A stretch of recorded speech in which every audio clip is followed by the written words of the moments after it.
cable under the Atlantic, the dream of instantaneous communication between the New World and the Old. In its day, equivalent to landing a man on the moon. Its creator, a man once called the greatest American, a man most Americans today cannot name. Now, the amazing voyage of the Transatlantic cable on Modern Marvels. Mid-Pacific, 1996. A ship pays out a tiny 1-inch diameter fiber optic submarine cable. This single cable will connect 75% of the world's population. To the average modern telephone user, submarine cables mean little. Yet they are one of the single most important links to international communications. Even in the space age, modern fiber optic cables transmit voice and data traffic with much higher reliability and at a cheaper rate than satellite transmissions do. With over 320 active submarine cables lying on our ocean floors, carrying over 2 billion minutes of voice and data traffic per year, submarine cables have become the mainstay of our global village. But this ease and speed of contact that underwater cables make possible is relatively new. A little over 150 years ago, there were no submarine cables at all, let alone any that link continents together.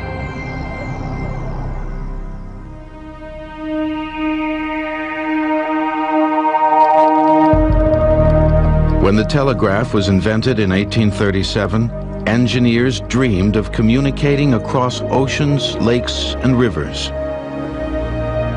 It was the inability to waterproof, pressurize, and insulate a cable from the ocean's conductive medium that stalled for years any progress of telegraphy through the water.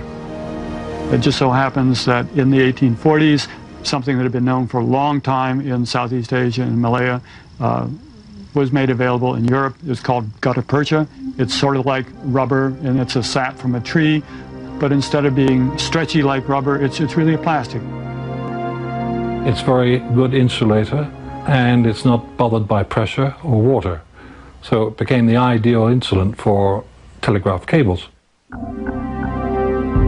One of the first successful gutta percha submarine telegraph cables to be installed was across New York's Hudson River in 1848.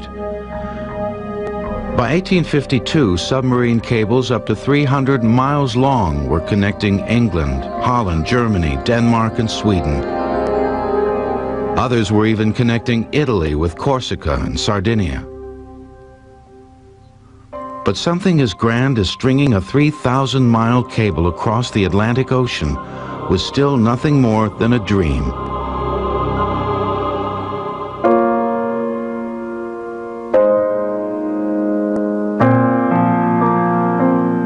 Cyrus West Field is considered by many historians as one of the greatest Americans of the 19th century. Yet there are few who remember him. This man won no wars, cured no illnesses, saved no lives. His greatest accomplishment lies buried in sludge at the bottom of the Atlantic Ocean and has for 150 years. Field was born in 1819. He was a sick child, and he spent his first several years in bed, and the rest of the family always said he was making up for lost time during the rest of his life. He was described as a squirmy young man, always starting projects, always extremely busy, never an idle moment. At the age of 15, Field went to work for a dry goods store in New York City. It was there he learned the fundamentals of running a business and the art of negotiating financial transactions. Field wouldn't last long as a store clerk. By the age of 18, he had created his own paper-making company to satisfy a growing demand for high-quality stationery products. Cyrus Field grew enormously wealthy. He drove himself relentlessly. He was up sometimes nearly 24 hours a day working. Eventually, this caused his health to fail. Virtually exhausted and under doctor's orders, Field was forced to retire at the age of 33. He was planning to spend the rest of his life leisurely traveling around the world with his wife. However, in January of 1854, one late-night meeting changed Field's life forever. He met with an English engineer named Frederick Gisborne, who had been in charge of building a telegraph line across Newfoundland. It was an extremely important project. It would decrease by several days the length of time it took for news to cross the Atlantic.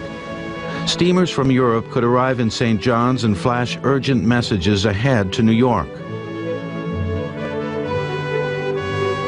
Unfortunately, the costs far exceeded the original budget, and the Newfoundland Electric Telegraph Company went bankrupt, leaving Gisborne with a substantial debt. Gisborne met with Field in hopes of raising more capital to finish this important project. Field, relaxing after a vacation to South America, had no intentions of investing in any new business ventures. He politely listened but promised nothing. Later that evening, while alone in his library, Cyrus examined his globe and suddenly realized that the Newfoundland telegraph would be just one link in a far more important project. Why wait for steamers to bring news from Europe? Make the telegraph do the entire job. Well, I mean, that's a sort of simple-minded approach that any of us would take who had no knowledge whatsoever of the technology. I mean, he didn't have the slightest idea of what the problems were, whether this was technologically feasible or not. So he contacts two people at first. First, Field contacted Lieutenant Matthew Maury, a prominent oceanographer and head of the National Observatory in Washington. His timing was perfect. Maury had just completed a series of soundings across the North Atlantic. Lieutenant Maury told Field, coincidentally, that he and his team of scientists had just recently discovered a plateau which ran all the way across the North Atlantic. The plateau was relatively smooth and soft and would be ideal for laying a cable across. It had a soft, mucky sediment on the top, and the cable could sink gently into that sediment. This comparatively narrow and flat area between America and Europe is exaggerated here for clarity. Its presence was great news to Field. The Atlantic Ocean has much deeper sections which would have made cable laying impossible due to pressures incurred at such depths, not to mention the many more miles of wire that would have been needed to slink up and down the ocean's mountains. Next, Field contacted Samuel Morse, the great pioneer in telecommunications in the 19th century. It was, of course, Morse who not only perfected and built the first telegraph in the United States, 1844, but also developed the telegraphic code that bears his name, Morse code. Morse responded promptly to Field's inquiry. He said yes, in his opinion, telegraph signals could be broadcast via wire across the Atlantic Ocean. Ironically, 11 years earlier, Professor Morse had prophesied Field's dream. With the endorsement of Maury and the support of Morse, Field became obsessed with laying a transatlantic telegraph cable. He didn't know how, but he knew it would take lots of money. That would be the easy part. For what lay ahead were years of technical setbacks and disasters. Cyrus Field had no trouble finding backers for his transatlantic cable venture. It's amazing the number of wealthy friends that Field had who were eager to help him in the project. There was the great iron magnate and philanthropist Peter Cooper. There was Moses Taylor of banking fame, and Marshall Roberts of the Erie Railroad. Several of the industrial giants of America helped to form a company which became known as the New York, Newfoundland, and London Telegraph Company. The company's first project was to finish the telegraph cable across the 400-mile width of Newfoundland, the easternmost part of North America. When completed in 1856, the company's telegraph network spanned nearly 1,000 miles from New York to St. John's, Newfoundland. Total cost for the project was well over $1 million. Now, one has to remember that $1 million in those days, the relative value of the dollar, means about $50 million in today's dollars. The average Eastern working man put in 12 hours a day for a single dollar. So $1 million was a serious outlay of capital. Unfortunately, completing the cable to Newfoundland was a lot bigger job than anyone anticipated, and they ended up using all of their resources just on that leg of the project. It was time to regroup and seek new investors and work on figuring out where they were going to get a ship to do it and where they were going to get a cable long enough to lay across the ocean floor.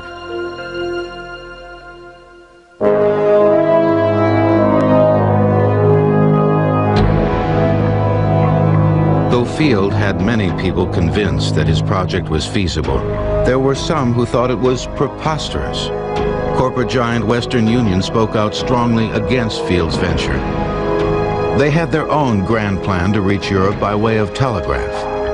Their route required only 56 miles of submarine cable across the Bering Strait via Alaska.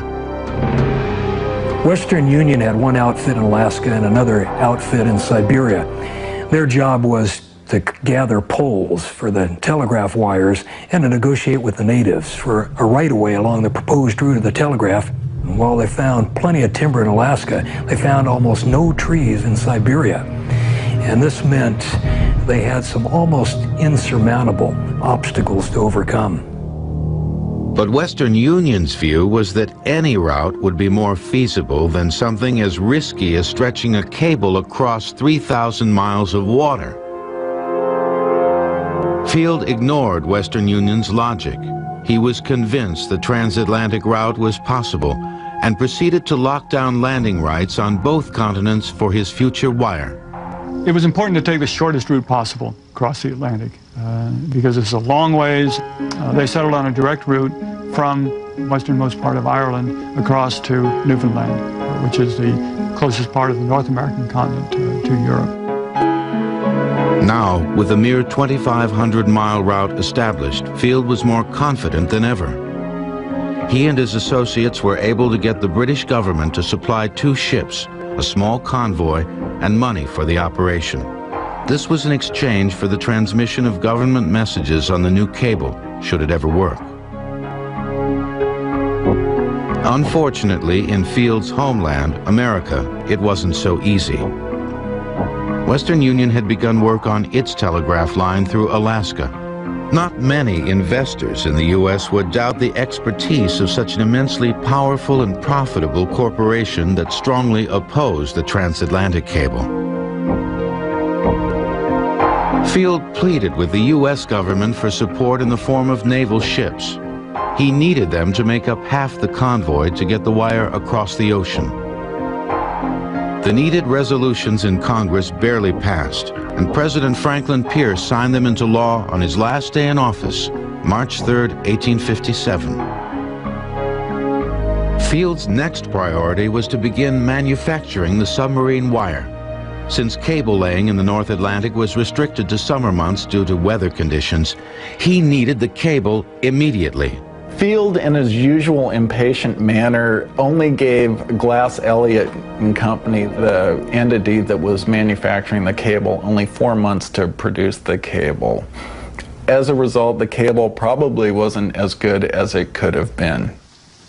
You can't just dump this wire in the water because it shorts out. So what you do then is you coat it with some material called gutta percha.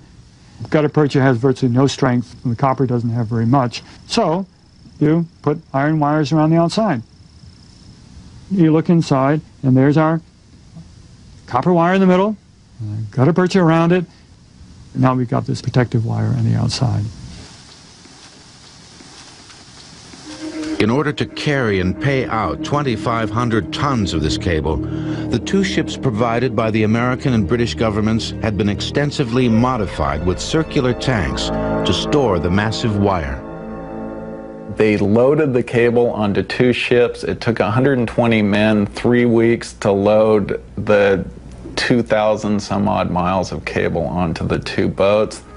The plan was to start off in Ireland with one of the ships laying the cable. At mid-ocean, they would splice the cable to the second ship, and the second ship would carry on to Newfoundland. On the morning of August 5th, 1857, with Cyrus Field on board, the cable was connected to the Irish shore with a huge celebratory send-off. To ensure that the cable remained intact, signals were continuously broadcast over the line from ship to shore. But only 5 miles were laid down when the cable got caught up in the ship's machinery and broke. This was quickly repaired and the mission continued. But then, 10 days and 300 miles into the mission, a real disaster struck. An anxious engineer, fearing that the cable was paying out too fast, suddenly applied the brakes. The brakes locked and the cable snapped. And the severed end of the cable, representing $500,000 worth of cable labor and time, 25 million in today's dollars, plunged into the sea and disappeared.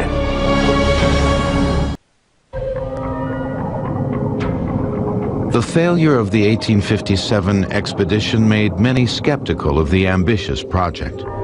Western Union's plan now appeared better than ever, as they continued to string their cable through Alaska. However, Cyrus Field remained optimistic. Although this unfortunate accident will postpone the completion of this undertaking for a short time, the result has been to convince all that took part in this experiment that with some slight alteration in the paying out machinery, there appears to be no great difficulty in laying down the cable. Cyrus Field, 1857. Field again raised more capital to launch a second attempt. The company ordered 700 miles of new wire to replace the lost cable. Engineers and scientists were hired to review every detail of the cable laying procedure.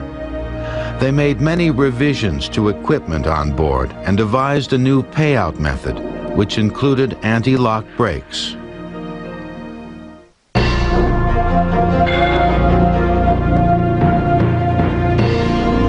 It was decided for the expedition in 1858 that instead of starting with one ship laying a cable in Ireland and then another ship picking up where that one left off in mid-ocean, they decided this time that the two ships would meet mid-ocean, splice the cable together.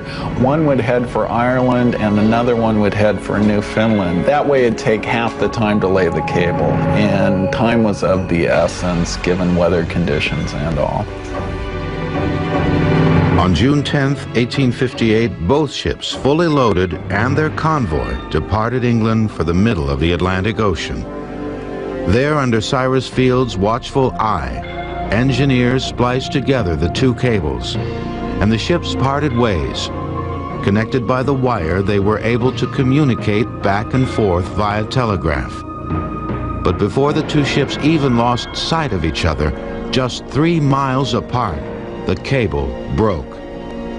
Both ships returned, respliced, and once again parted ways. 3 or 4 times they do this, and the last time they've actually gotten a fair distance and it breaks, and they've agreed that if they get more than maybe 200 miles of cable and paid out, then they wouldn't have any left over to complete the enterprise, and then they just take off for home. Well, it's very close to that amount. In fact, they've reached that limit. The ships headed back to Ireland to restock in hopes that Field could convince the board of directors for a 4th try. Several board members resigned in disgust, but once again, Field's persistence prevailed. Field, always the optimist, says, let's go again. A calculation is made about how much cable is left on board, and lo and behold, there is just enough to get across the Atlantic.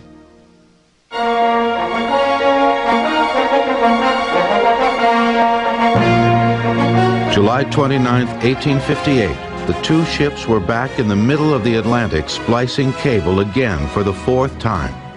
They were about to achieve both success and failure in the highest degree.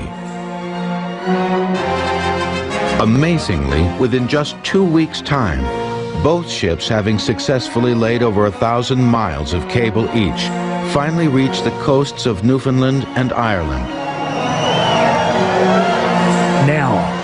first time in history, North America and Europe were linked, and Britain had instant communication with the colonies she had lost 75 years earlier. This was an epic moment in history, and the world knew it. Overnight, from being a crowd of lunatics, they became heroes. Field was called Field the Great. The Queen, Victoria, knighted 2 of the British contingent, and there was great rejoicing in the streets of New York. Fireworks, much eating, much drinking. They had parades up Fifth Avenue. Sunday there were pronouncements from pulpits in New York and Boston and Syracuse. This was bonding the 2 English-speaking worlds together. It was bonding the Christian nations together, and the cables were seen as spreading word about our economic systems, our Christian heritage. The celebrations were comparable to the ending of a war. On August 16, 1858, Queen Victoria sent a congratulatory 96-word message to President Buchanan that prompted even more celebrations. The amount of fireworks filling the skies caused New York City Hall's tower to burn down, almost taking the entire building with it. But what the public didn't know was that there were already problems with the new cable. Serious problems. The public went wild. This kind of concerned Field because he knew the cable wasn't perfect. They were having problems. Messages were coming across garbled. Although they were coming across, it would take an hour to get a word across. Meanwhile, all this pandemonium's breaking out, and Field, I think, became more and more concerned about the health of the cable. And ultimately, during the peak of celebrations, the cable stopped working. 1 day short of a month, the line went dead. Public reaction quickly turned. Field was considered by many a master crook. There were some who doubted that the cable had been laid at all. One newspaper reporter proved that it hadn't. Now, Western Union's plan seemed confirmed as the correct one. The cable of 1858 failed in part because the electrical engineer of the project was of the opinion that the bigger the voltage, the better. Ran a current of 2,000 volts through the line, and as a result, he basically fried the cable. Just what went wrong is a matter of conjecture. Most likely it was a 2,000 volt current that the engineer sent pulsing through the line. But several other reasons for the failure have been suggested also. All of them related to quality control, to an understanding of electricity, to an understanding of the manufacturing process. But whatever the reason may be, it certainly failed. For Cyrus Field, organizing another attempt wouldn't be as easy as before. The United States was on the verge of a civil war, resulting in more pressing issues for potential investors and governments to worry about. It would be 8 long years before America and Europe would speak to each other again across the bed of an ocean. By 1861, the United States was in full civil war. All of Field's U.S. telegraph facilities were quickly put at the disposal of the Union.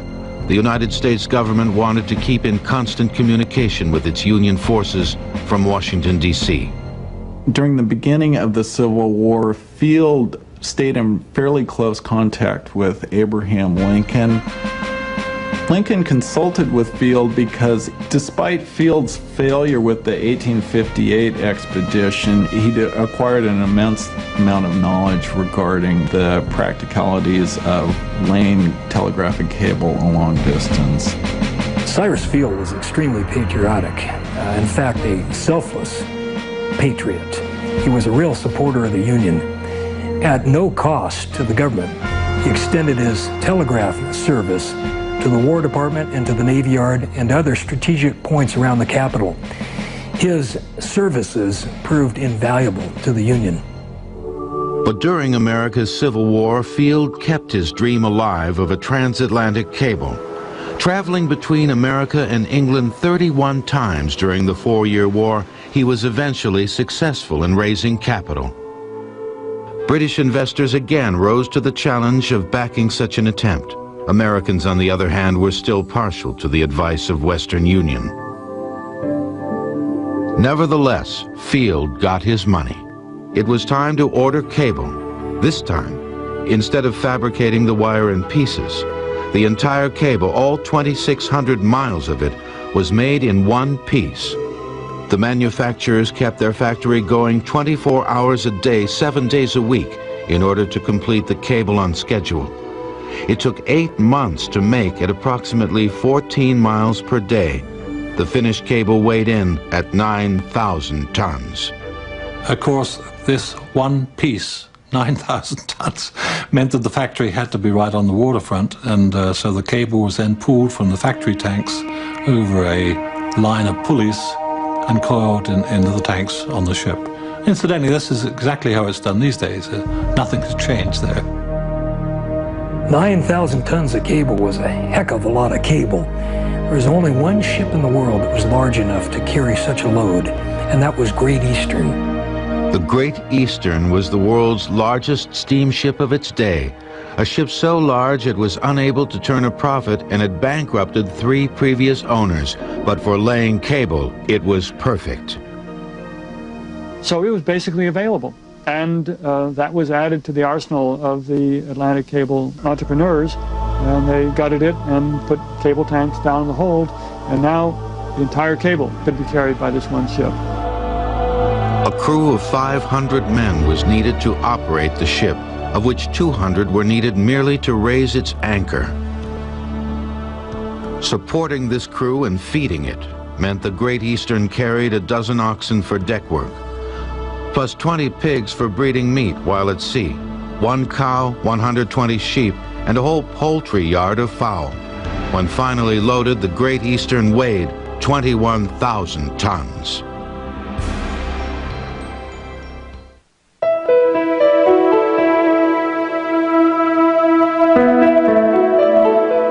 July 23, 1865, the Great Eastern set sail westward with little fanfare.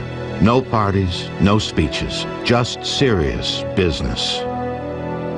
They got about 80 miles out and a defect was noticed in the cable. It looked as though a pin had been embedded in the cable. They cut out the bad section, spliced it back together, continued on. Several days later, they noticed another pin in the cable. At that time, Field and others became suspicious of what was going on and suspected sabotage. Field was in a rage, and he promptly posted a 24-hour security watch over the cable tanks. Often it was Field himself who stood guard. He was taking no chances. Field was on board for every attempt to lay the Atlantic cable. He spent many nights on deck. He was just obsessed with the whole project. Nothing was going to get in the way of him. Sabotage, money, political problems. The possibility of sabotage would turn out to be only a minor setback. With only 600 miles of wire left to lay, disaster struck again. The cable fouled in the machinery and snapped. Whipping like a snake, the broken end of the cable plunged into the sea as the dismayed crew looked on. $5 million worth of cable, $250 million in today's money, sunk into the Atlantic Ocean, into one of its deepest sections, and disappeared. With the future of international communications at stake, the crew struggled to grapple the cable and bring it to the surface. They turned the enormous ship perpendicular to the cable and zigzagged back and forth while dragging a grappling hook on the ocean floor. They spent 9 days and nights grappling for the cable. They recovered it on occasions, but before they could hoist it to the surface and fasten it to the ship, it broke again. And this happened a number of times. And finally, they were running short of fuel and provisions, and the decision was made to return to Ireland. Western Union's plan to go around the world the long way again looked to be the best. After the failure of the 1865 expedition, Field was still enthusiastic about the project. He knew it could be done. His enthusiasm rubbed off on others around him, and he eventually was able to drum up the capital to order another 2,500 miles of even better cable than previous expeditions. But Field didn't forget about the previous year's cable. With better grappling equipment, he knew it was possible to salvage the lost wire and complete that circuit too.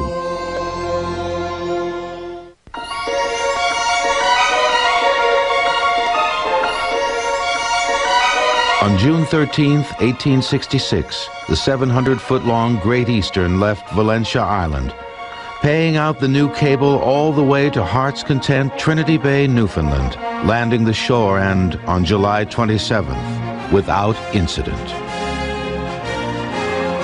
One can only imagine the elation Cyrus Field must have felt.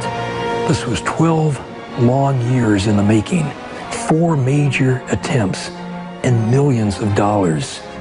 Finally, he had beaten the odds.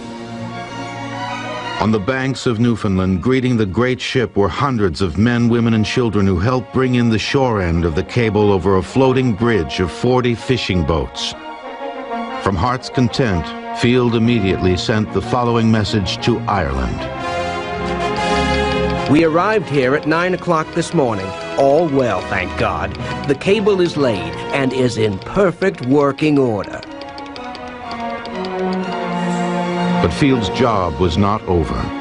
There was still the lost cable of the previous year sitting on the bottom of the ocean.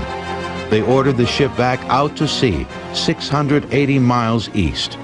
Several days later, the crew began grappling for the broken cable of 1865. They grappled for the lost cable 30 times before it was eventually found and lifted out of the water on September 1st, 1866. The wire was then spliced and the rest of the previous year's cable paid out. The Great Eastern once again landed in Newfoundland, completing a second parallel circuit across the Atlantic Ocean.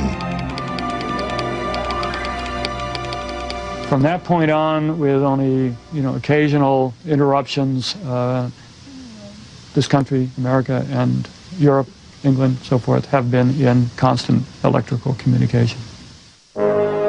With the news of Field's successful transatlantic telegraph cable, Western Union, the company many Americans thought to be infallible, finally accepted defeat.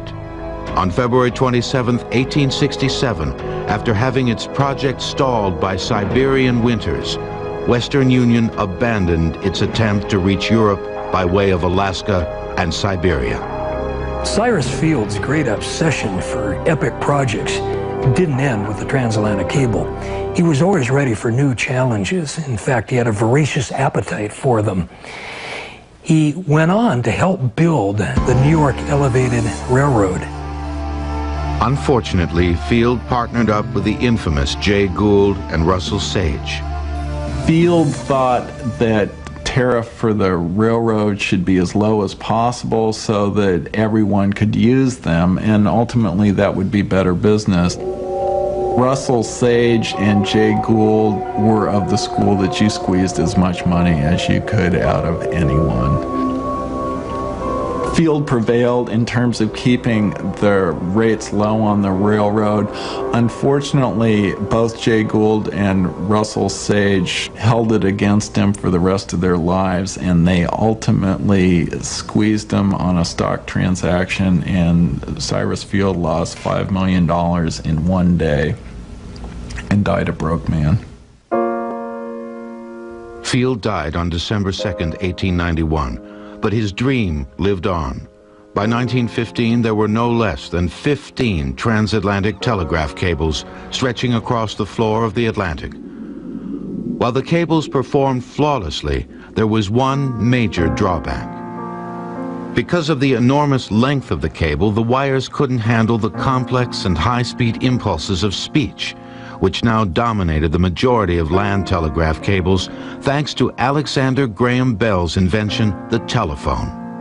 After 40 years of faithful service, the telegraph and its cables were now in trouble.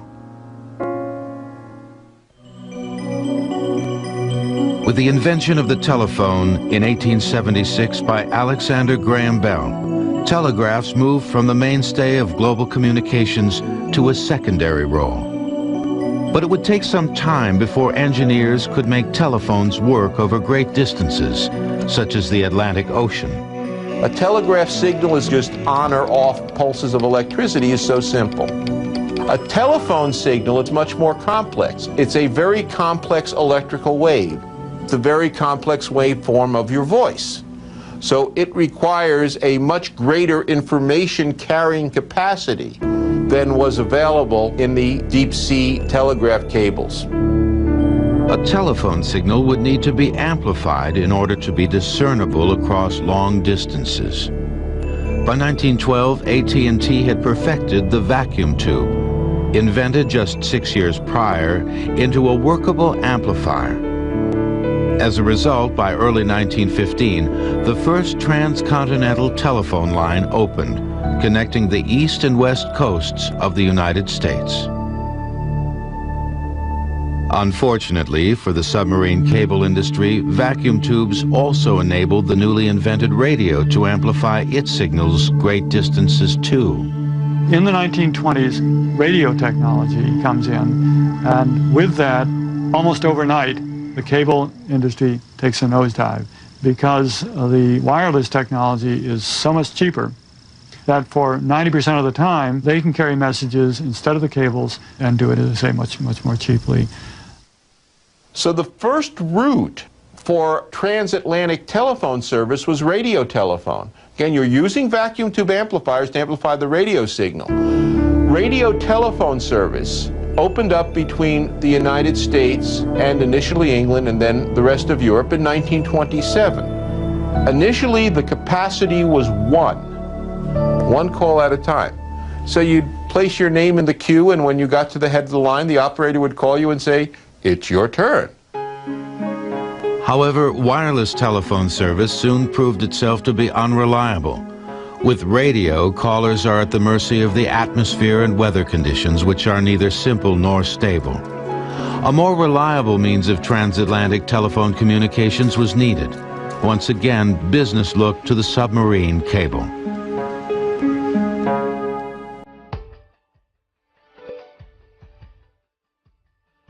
It wasn't until the early 1950s that the vacuum tube amplifier had been perfected for deep sea use.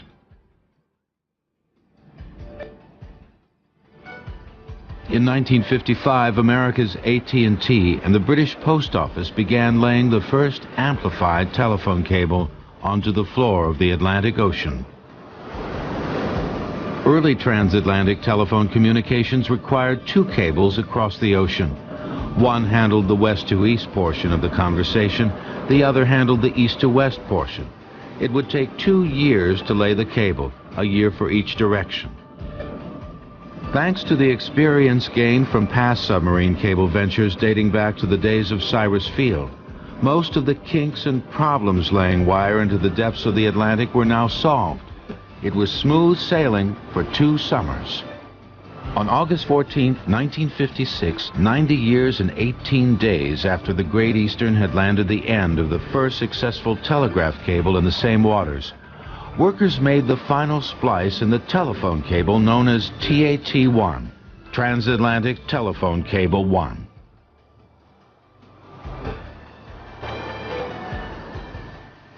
On September 25, 1956, the chairman of the board of AT&T, Mr. Cleo Craig, picked up the phone and called Her Majesty's Postmaster General, Dr. Charles Hill, on the other side of the Atlantic Ocean. This is Dr. Hill in London. Is that you, Mr. Craig? This is Mr. Craig. Well, it's very good to hear your voice and to join with you and our friends in Canada in inaugurating the first transatlantic telephone cable service. Within a few hours, one of the 20th century's greatest technical achievements passed quietly. into everyday use. After the success of TAT-1 in 1956, cables were laid not just across the Atlantic, but in almost every other direction. And in the years after that, cables have been laid connecting every continent on Earth.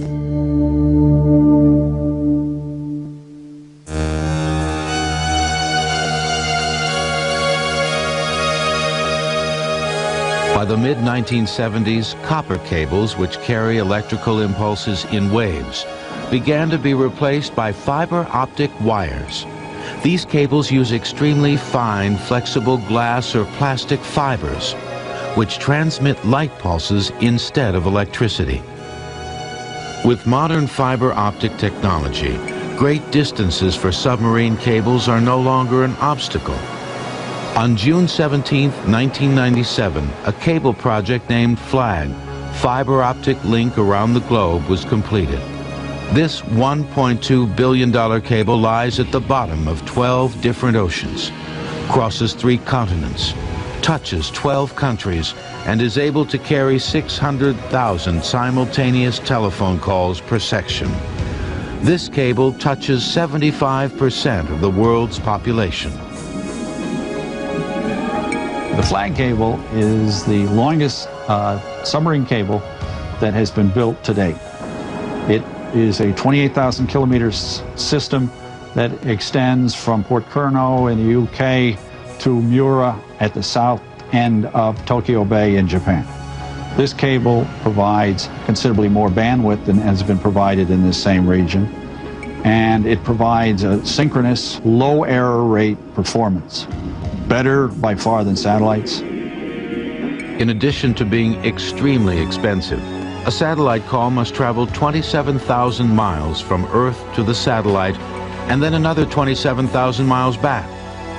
A transatlantic cable call need only travel about 2,500 miles point to point. At the speed of light, this helps eliminate the annoying delays and echoes of a satellite telephone call. Furthermore, there's a problem of the security. The satellite signals are broadcast, anybody can pick them up, whereas the cable is a point-to-point secure system. Thanks to fiber optic submarine cables such as FLAG, many countries have an affordable, reliable means of communicating outside their country. Finally, virtually all parts of our world are connected. We can now fax a note around the world, watch our favorite movie on television, speak to someone 3,000 miles away, and download something off the internet, all simultaneously through one cable. There will be no limits on global communications, all because of the ability to sync cables to our ocean's floors. I think I'm a relatively young man, right? But when I started, I made telegraph cable. And now I'm involved in projects where we're talking about cables with capacities of 5 million telephone circuits on a simple cable, less than 1 inch diameter, lying on the seabed. And this across any of the oceans of the world. It is impossible to see the full size of the market, but it obviously is going to be huge beyond the cognition of anybody, huge beyond our imagination.